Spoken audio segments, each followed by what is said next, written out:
Not doing this one thing can seriously slow down your sales coming from Instagram. And it's the same mistake that Casey Neistat and Ramit Sethi have made as a YouTuber and a blogger. And this mistake has cost them over $500,000, probably a full mill if I were to guess. Whether you're a new or seasoned entrepreneur, it's so easy to fall into this trap. So if you've got more money going out of your biz than in, and you know you need to figure out this whole sales thing on Instagram, this video is for you. I'm gonna share with you the most important thing you need to do on Instagram, but first, to truly put it into practice, there's a few key things you need to understand, so let's go. First, when it comes to your Instagram, we can't forget the power of what it's like to speak to a room full of 100 people. We sometimes think that having only 100 followers is a failure, but have you spoken to a room full of 100 people? It's nerve-wracking. I remember when I was asked to speak on stage at Social Media Marketing World, and for months leading up to the event, I was nervous, like so nervous. I would wake up in the middle of the night suddenly with a pit in my stomach thinking, oh no, in 6 weeks I need to speak on stage and present and not fall on my face and make sure I don't forget my lines and make sure that people think I'm an expert. I had so much anxiety for months leading up to giving this presentation.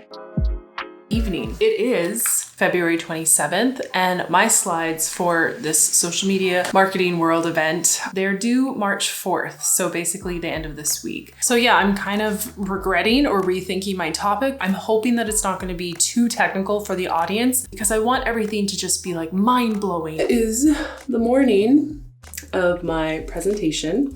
It's funny how your brain can just think about worst case scenario. The reality is like I have not had one bad experience since I've been here. They're just really nice, like genuine people, excited. I'm gonna do a little bit of rehearsal right now, just opening like the first 10 minutes of my presentation. What time is it? 7:10. We're doing good. We're doing good on time. I literally couldn't speak. My heart just like jumped up into my throat.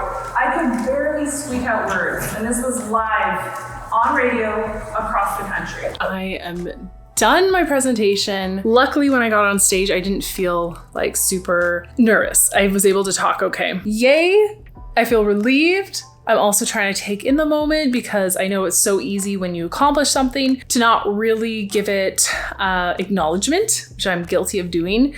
So I'm just like, yay for this to be done. And I did it. I spoke to an audience of about 400 people. And the day I got there, the day I looked at this crowd of people, the people who I'd been worried about for months, I had to laugh to myself because I put in so much energy, effort, and time to prepare for this presentation. But the reality was, for the months leading up to this event, I had been speaking with hundreds of thousands of people through my email list and my social platforms. Anytime I sent an email, I was messaging 60 to 70,000 people. Anytime I posted to Instagram, it had the potential to be seen by over 100,000 people. Anytime I posted a video to YouTube, it could have been seen by my 100,000 plus subscribers or anyone else on the internet. So keep this perspective in mind when you're worried that your growth is slow or you don't yet have enough followers. If you have followers, you have enough followers. You just need to learn how to turn them into leads and sales to your business. The second mistake that stops Instagram accounts from making money is thinking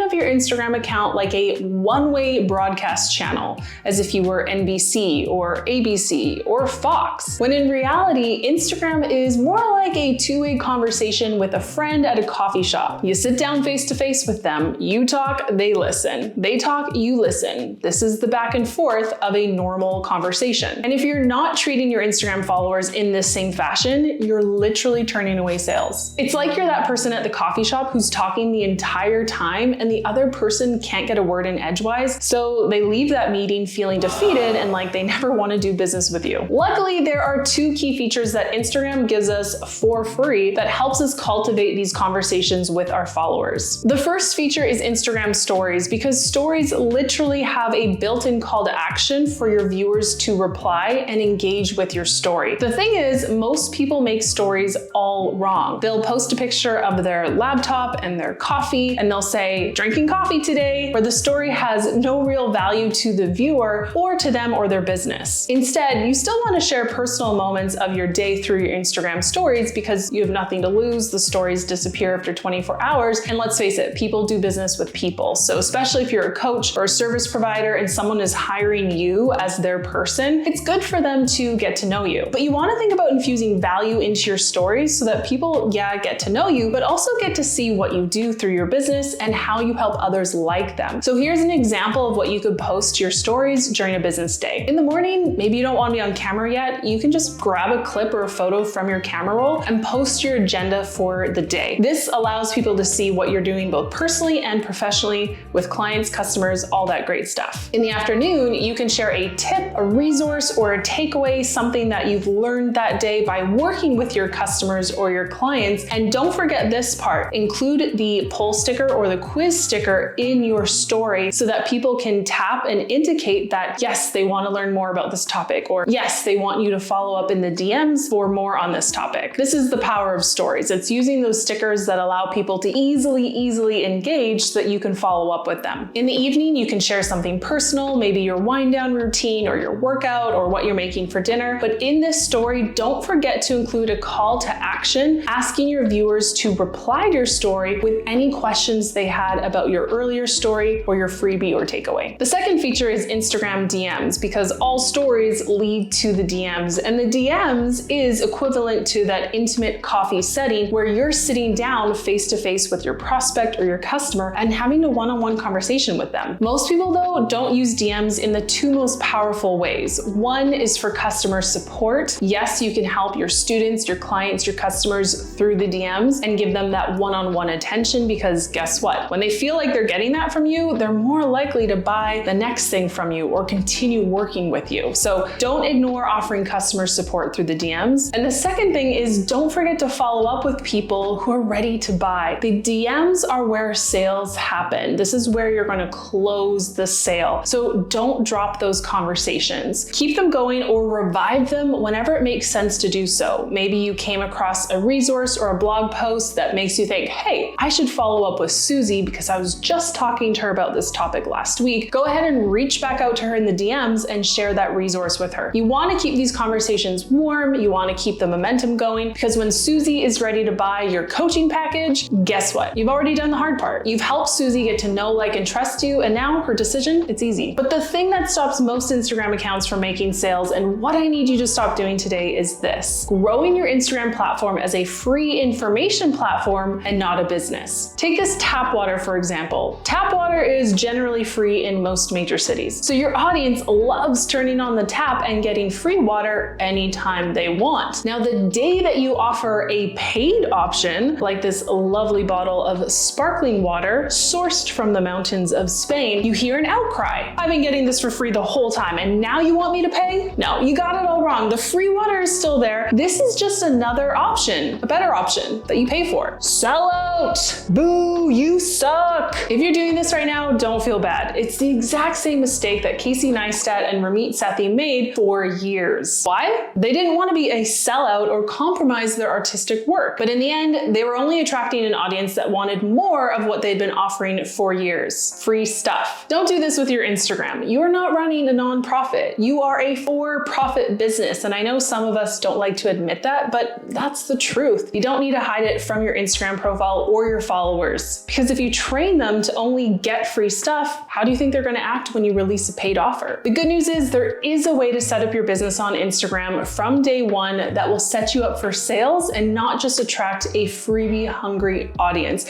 And you don't even need a website. Watch this next.